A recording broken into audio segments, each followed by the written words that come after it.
Hello everyone, Katarina here. I have a card for you I created recently using two products I was struggling with how to use them.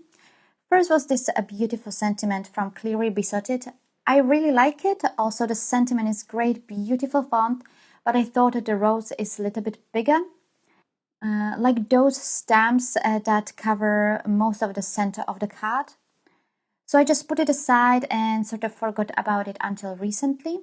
I saw a few card makers creating cards where they stamp their sentiment in the middle and flower images around the sentiment along the edges of the card panel. And when I was thinking about what to do with this stamp, this is what popped into my mind. The next product I was really struggling with how to use are these markers. These are Zig clean markers, but they don't have the brush. On one side here you have a thicker nib and on the other side is a thinner nib. I actually got these as a present and it was around the time when the brush markers only started to be popular. The problem with these markers, when you put them directly onto the paper, I didn't get a nice result. It a little bit tear off the paper and they didn't blend very well. But just like the brush markers, these are also water-based and should work the same way. So I thought I'd give it another try. So let me show you how I made this card. I pre-cut a panel and die cut a circle in the middle using a circle die from Sizzix. I used the size of the circle that fits the sentiment. To stamp the flower, I used an acrylic block instead of the Misty stamping tool. Not because I didn't want it to use it, but I only have the Mini Misty and stamping on the edges of the panel would be a little bit more difficult. Using an acrylic block in this case is much more flexible. For stamping the rose, I used the Memento Tuxedo Black ink and colored them with the markers. Before I started stamping, I cut a mask from a post-it note that have the full adhesive on the back. I needed only one, just in case there's gonna be some overlapping. So even though I didn't use the Mini Misty for the stamping, I took out the black foam just to help me to get a clear image of the rose. I actually had some troubles stamping it. The middle of the stamp would not stamp properly, and having the foam underneath really helped. You can also use a piece of fun foam if you don't have the Misty. So I first stamped the rose on the four corners of the panel and then in the middle. Then I started with the coloring. First I colored the leaves. I only used one color of green. And the easiest way of applying the color is first scribbling it on an acrylic block. Then I also added a little bit of clear water to make the application easier rather than constantly reaching for a cup with water. And I didn't need too much of water anyway. I used the smallest brush I found in the shop from this brand.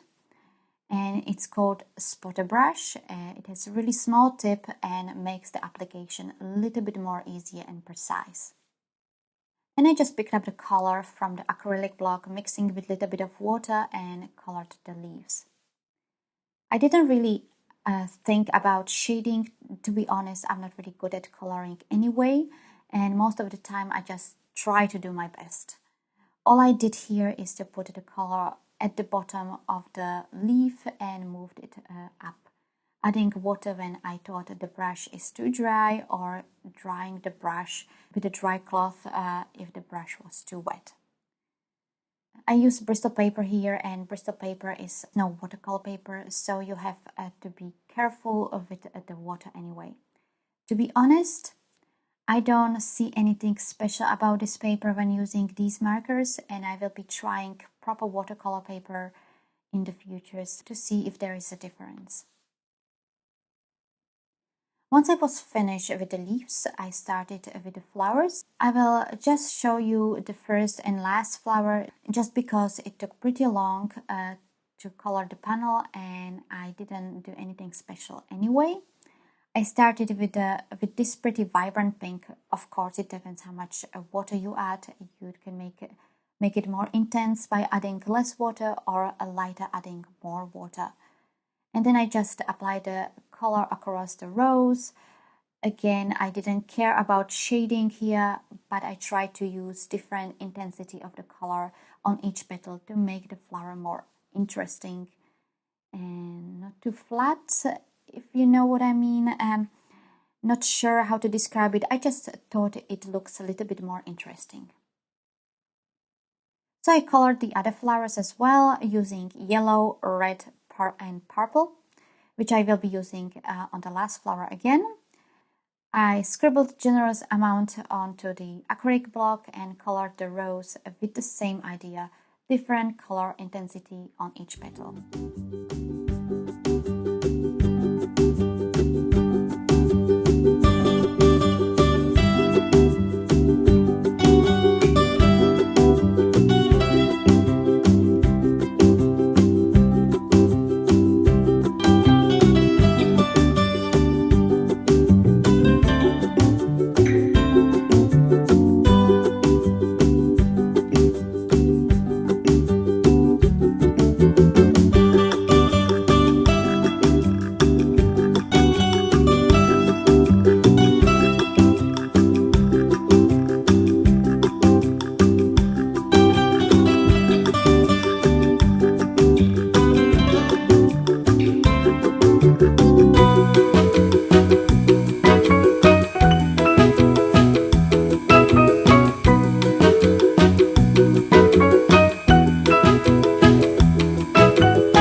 As a last thing, and this was something not completely necessary, I added blue into the background or onto the background.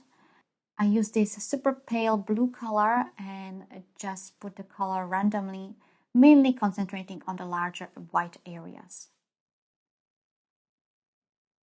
The coloring took me about an hour. In my next video, I will show you the same products, but much faster way to color. Not really anything new, but if you are interested, make sure you subscribe down below so you don't miss it.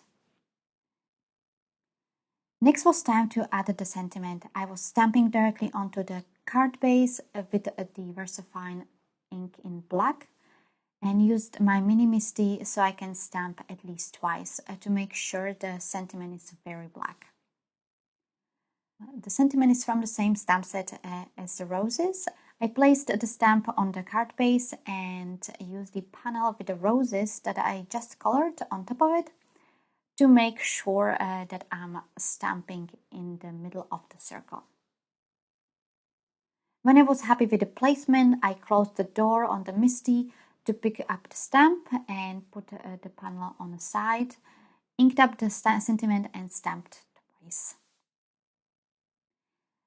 Then I used a double-sided foam tape to adhere the flower panel to the card base, just to lift it up a bit from the sentiment so it doesn't look too flat. And lastly, I added few embellishments, in this case few pearls and these little clear crystals I got from Lucy's card shop and adhered 3 of each inside of the circle. I used the multi-medium matte adhesive from Ranger, especially for the crystals. The pearls do actually have adhesive on the back, but the crystals don't. Anyway, here is the finished card. I really love the different colors of the roses and also different intensity of the color on each petal. and the font on this sentiment is just beautiful. I hope you guys like it as well. If you do, give it thumbs up and subscribe for future videos. Here is the list of the supplies. You can also find it in the description below, as well as over on my blog. You can also follow me on Facebook, Instagram, and Pinterest, or over on my blog. All the links are listed below. Also check my last video I made using this beautiful hard border die from W+9.